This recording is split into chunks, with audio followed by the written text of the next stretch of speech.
They called it a crown. Elias called it a prize.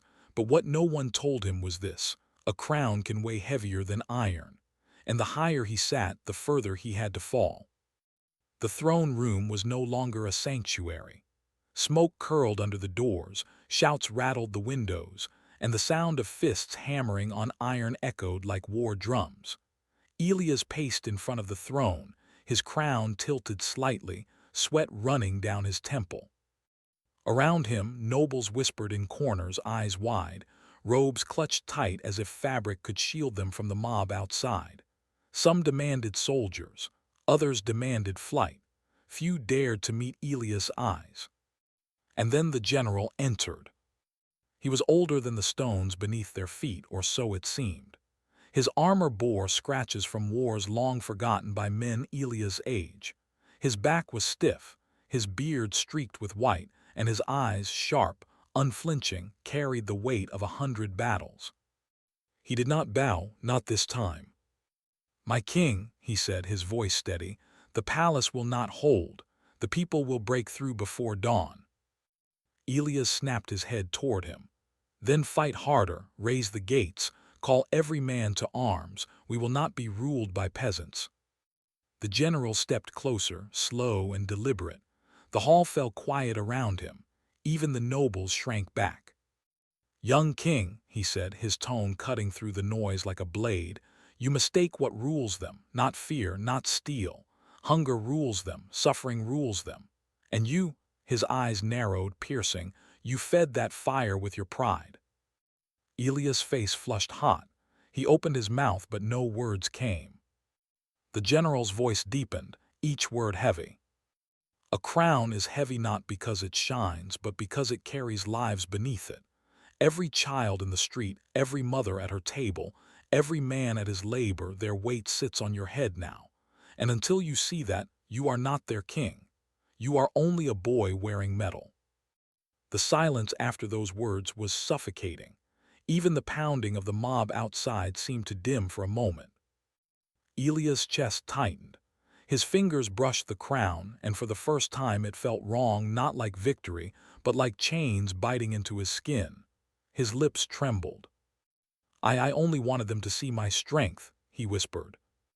The general's eyes softened, though his voice stayed firm. "Then show them. But not with feasts, not with gold, not with decrees shouted from a throne. Show them by carrying what they cannot. Show them by kneeling before the burden you gave them." Elias' vision blurred. He lowered his head, the crown slipping forward. He had thought tears were weakness, but now they came without shame, falling hot onto the marble floor. And in that moment, something broke inside him, not the boy's pride that had shattered already. What remained was something else, something new, the faint shape of humility. The palace gates groaned under the weight of the mob. Flames licked higher, smoke curling against the night sky. Every heartbeat felt like the strike of a drum, counting down to collapse. Elias stood at the base of the throne, staring at the crown in his hands. For the first time, he saw it not as treasure, but as a mirror.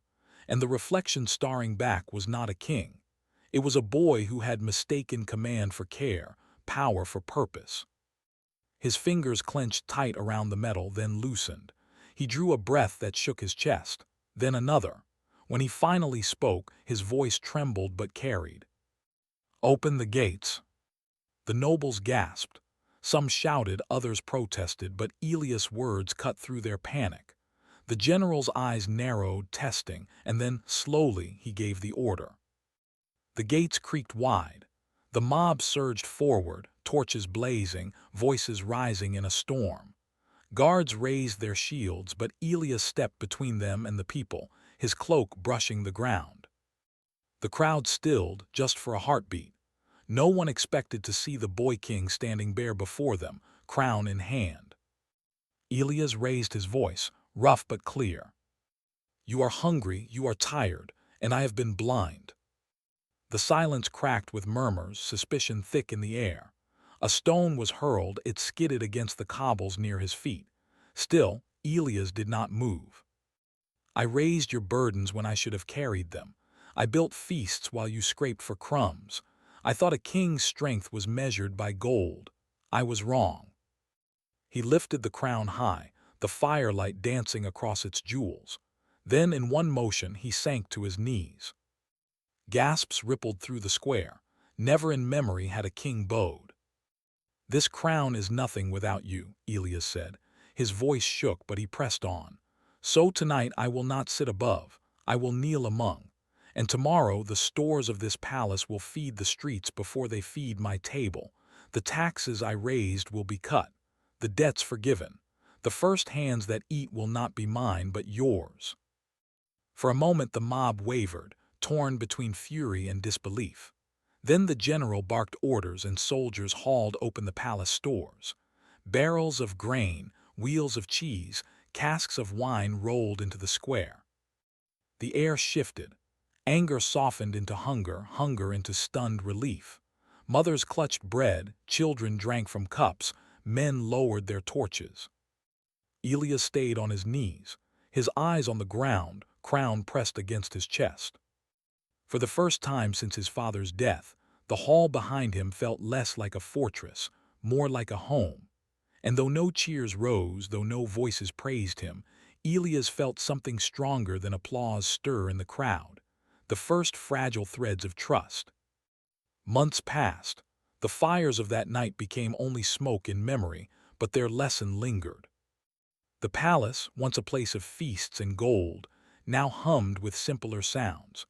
The scrape of carts delivering grain, the voices of farmers meeting with scribes, the laughter of children echoing through courtyards that had once been silent marble. Elias walked those halls differently now. His stride had slowed. His chin no longer pointed skyward. When people bowed, he nodded in return, not as acknowledgement of his power, but of their worth. The crown still sat in its place atop the throne. When Elias lifted it, he did so carefully, as though the gold itself could shatter under careless hands. He no longer wore it to feel taller. He wore it to remind himself of the weight that came with it. On a late morning, sunlight streaming through high windows, the general approached. His beard had grown whiter, his back stiffer, but his eyes still cut sharp. "You've changed," the general said simply. Elias gave a faint smile. "No, I've learned." He looked past the old soldier, through the open doors of the hall. Beyond the palace gates, he could hear the sounds of the city, the clatter of hammers, the buzz of merchants, the ordinary hum of lives lived without fear. For once the sound did not make him restless, it steadied him.